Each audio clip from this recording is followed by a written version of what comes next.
So during their October 2020 keynote, Apple announced their new iPhone 12 and HomePod mini. But they also quietly released their new Beats Flex by simply just throwing them up on their website. Now overall, the Beats Flex are just a more affordable version of the Beats X with some minor cosmetic and tech spec changes. But overall, I do feel that if you are looking for a pair of budget-friendly earbuds, then you are better off just going with the OnePlus Buds, which can be found on sale for $60, and they're way more convenient whether you're an iPhone user or an Android user. The only thing the Beats Flex really has going for them is that they are using Apple's W1 chip, which really only comes in handy if you already have multiple Apple products. Now, for me, the biggest drawback about the Beats Flex is that they're a pair of neckband earbuds, which quite frankly is a style that really came and went really fast because there are a lot of great cheap truly wireless earbuds out there, like the OnePlus Buds. And, for someone who has really gotten used to the convenience of truly wireless earbuds, it's really hard for me to go back or recommend a pair of neckband earbuds. Now, when it comes to fit, yeah, these earbuds are in-ear earbuds and they do fit rather well, but since they do rest on your neck, they do feel rather cumbersome, especially if you're wearing a hoodie. And also keep in mind, the Beats Flex don't come included with ear fins like the Beats X did. Now, when it comes to tech specs, the strangest thing for me is that the Beats Flex charge via a USB-C port, whereas the Beats X, Powerbeats Pro, and the Powerbeats Solo Pro all charge via a Lightning port. So charging your iPhone and headphones is very convenient because you can use the same cable. Whereas since the Beats Flex charge via a USB-C port, it doesn't feel like Apple is targeting iPhone users with these earbuds. Not even iPhone users that are using cheaper iPhones like the iPhone SE.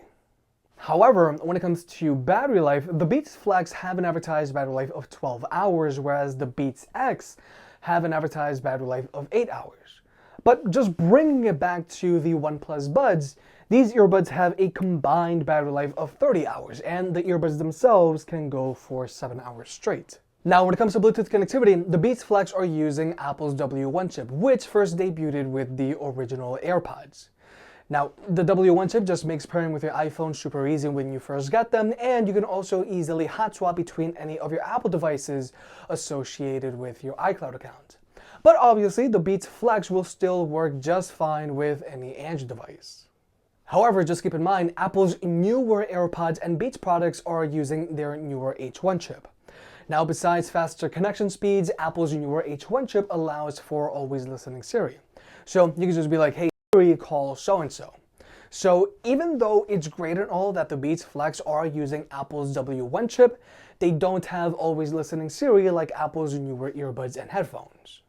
But now let's talk about listening to music with these earbuds. Now, these earbuds sound good enough for a pair of $50 earbuds, and since they are in-ear earbuds, their sound quality does benefit from this. But at the end of the day, these earbuds are all about bass and vocals. Everything else is just very hard to hear because they don't have the best instrument separation.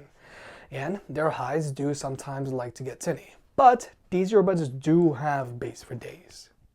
But finally, here's the microphone test. And overall, the microphone on the Beats Flex is pretty good. Now, the microphone on these earbuds is found here on the left stem. And in a quiet room, my voice sounds pretty good. And even in a noisy environment, the microphone on the Beats Flex does a decent job of blocking out ambient noise.